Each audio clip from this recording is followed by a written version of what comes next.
ଲଗାଣ ବର୍ଷାରେ ବେହାଲ ମଲିଆପତି ସାହିବାସୀ ଏଭଳି ଦୁଃଖଦ ଅବସ୍ଥାକୁ ନଜର ପଡ଼ୁନି ସରପଞ୍ଚର ନଜର ପଡ଼ୁଛି ପ୍ରଶାସନର।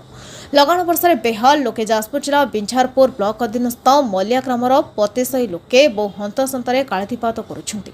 ଚଳିତ ମାସରେ ଲଗାଣ ବର୍ଷାରେ ଦାଣ୍ଡ ପିଣ୍ଡାରେ ପାଣି ଆଣ୍ଠୁଏ, ପିଲାମାନେ ପାଠ ପଢ଼ିବା ବାଧା ସୃଷ୍ଟି, ବୟସ୍କ ଲୋକେ ଆଣ୍ଠୁଏ ପାଣିରେ ଯାତାୟାତ କରିବାର ନଜରକୁ ଆସିଛି।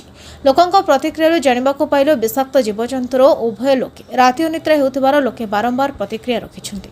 ଯଦି ବ୍ଲକ ପ୍ରଶାସନ ଏହାର ନିରାକରଣ ନ କରନ୍ତି ତେବେ ଜନଅସନ୍ତୋଷ ବୃଦ୍ଧି ପାଇବାର ସୂଚନା ଅଛି। ବିଞ୍ଝାରପୁର ବ୍ଲକ ଫତେପୁର ନିର୍ବାଚନ आम हूँ मलिया फतेपुर मलिया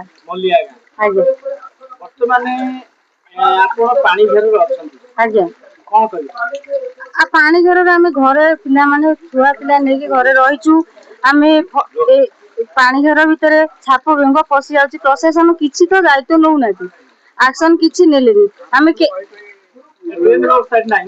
कौन व्यवस्था ना ड्रेन भी करना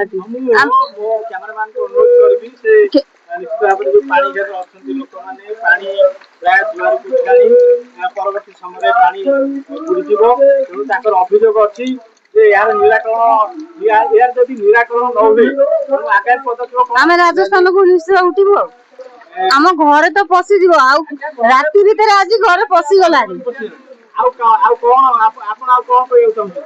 आपण जदि आमर यही पानी व्यवस्था किसी न करेंगे आम राजस्थान को निश्चित उठू प्रशासन निश्चित दायी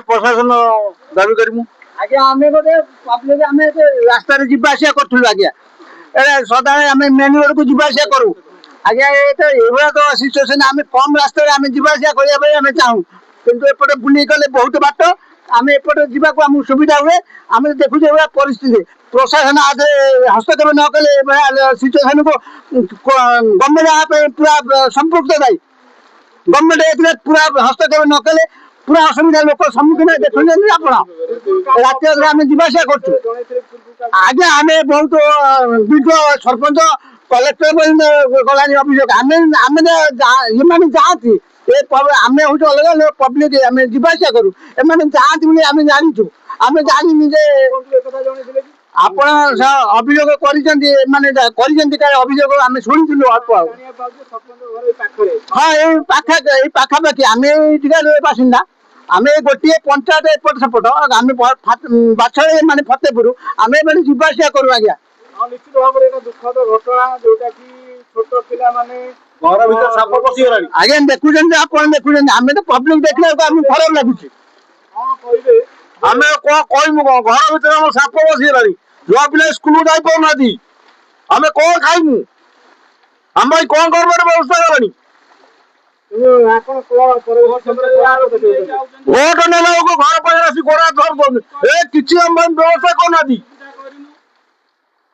ठीक अच्छी अभियोग आम छुआ पिला कौन स्कूल जाई पाना दुख दुर्दशा को निश्चित भाव में प्रसारण करने चाहिए सरपंच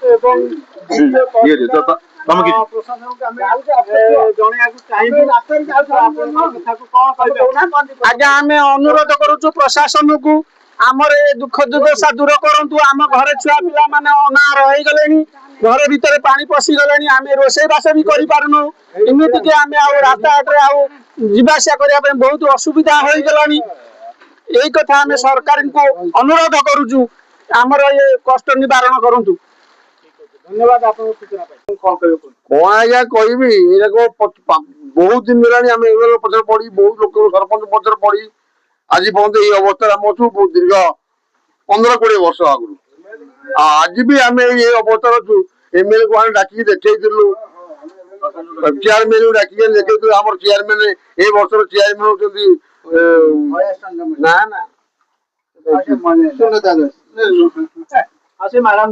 मैडम को देखी आणिकी मैडम भी दायित्व देते किसी बड़ा अवस्था मानने କୌଣସି କଥା ବି ଶୁଣୁନାହାନ୍ତି। ଆମେ ଯାଇ ମାଇପେ ମାନେ ବି ଯାଇ ଦାଳନ ଠିଆ ହେଲେ ବି ସେ ବି ମୁଣ୍ଡକୁ ନଉନାହାନ୍ତି। ଆମ ସରପଞ୍ଚ ବୁଝୁନାହାନ୍ତି। ଆମେ ଆପତ୍ତି କରୁଛୁ କେମିତି ଆମେ ପାଣିରୁ ଯେମିତି ଆମେ ମୁକ୍ତି ହେଇକି ଶାନ୍ତିରେ ରହିବେ। ଘର ଦ୍ୱାର ବୁଡି ଯାଉଛି, ସାପ ଘରେ ପଶିଲାଣି, ବେମାର ହେଇସାଇନୁନୁ, ଝାଡା ପିରି ପାରୁନୁ। ଏଇ ଆମ ସରପଞ୍ଚ କାନକୁ ନଉନେ ଯାହା ଯୋଉଠି ହଉଛି ସରପଞ୍ଚ ଯେତେ ଯାହା କରୁଛି ମୁଣ୍ଡକୁ ନଉଟେ। ସ୍କୁଲ ବି ଛୁଆ ଯାଇ ପାରୁନାହାନ୍ତି। ଆମେ ଆଗରେ କହିବୁ କଣ? ହଁ ନିଶ୍ଚିତ ଭାବରେ ଆମେ ପରିସ୍ଥିତି ଆପଣଙ୍କର ଦେଖୁଛୁ ଯେ ଲଗାଣ ବର୍ଷାରେ ଆପଣଙ୍କର ଘର ଦ୍ୱାର ପିଣ୍ଡା ହାତ ବୁଡି ଯାଇଛି, ଆପଣ ଅସୁବିଧାରେ ଅଛନ୍ତି, ଆପଣ କରୁଛନ୍ତି। ଆପଣଙ୍କର କଥାକୁ ଆମେ ପ୍ରଚାର ପ୍ରସାର କରିବାକୁ ଚାହିଁବୁ, ପ୍ରଶାସନକୁ ଜଣେଇବାକୁ ଚାହିଁବୁ ଏବଂ ଏହାର ନିରାକରଣ କେମିତି ହେଇପାରିବ। ଆପଣ ଲିଖିତ ଅଭିଯୋଗ କେବେ ଦେଇଥିଲେ କି?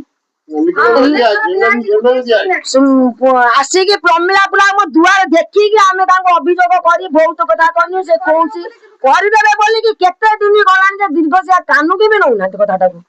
ଠିକ ଅଛି, ଧନ୍ୟବାଦ ଆପଣଙ୍କ ସୂଚନା ପାଇଁ। ଆପଣ ସୂଚନାକୁ ପ୍ରଚାର ପ୍ରସାର କରିବା ପାଇଁ ଆ ପାଇଁ ଟିକେ ଶୀଘ୍ର ତୁରନ୍ତ ଟିକେ କରନ୍ତୁ। ସାର୍ ଆମେ ଏବାଟେ ଯାଉଛୁ, ଯିବା ଆସିବା କରୁଛୁ, ଆମର ପଞ୍ଚାୟତ ବାଛଳ, ଆମେ କେତେ ପାଣିରେ ଯାଉଛୁ, ଯିବା ଆସିବା କରୁଛୁ, ହଇରାଣ ହରକତ ହଉଛି। ଦେଖନି କେତେ ପାଣିରେ କଣ କରିମୁ। ସାପ କାହାକୁ ଦାୟୀ କରିମୁ? ଯୋଉମାନେ ନଉଛନ୍ତି ଭୋଟ ଫୋଟ ସେମାନେ ଆସିକି ତ ଦେଖିକି ଯାଉନାହାନ୍ତି। ତମେ ଟିକେ ଆପଣ ମାନେ କଣ କରିବ ଜଣାଉଛି। ଘେରରେ ଅଛୁ, କେତେ ପାଣିରେ ଯିମୁ। ସେଦିନ ସାପ କାମୁଡ଼ିଲା, ଗୋଟେ ସାପ କାମୁଡି ଦେଲା।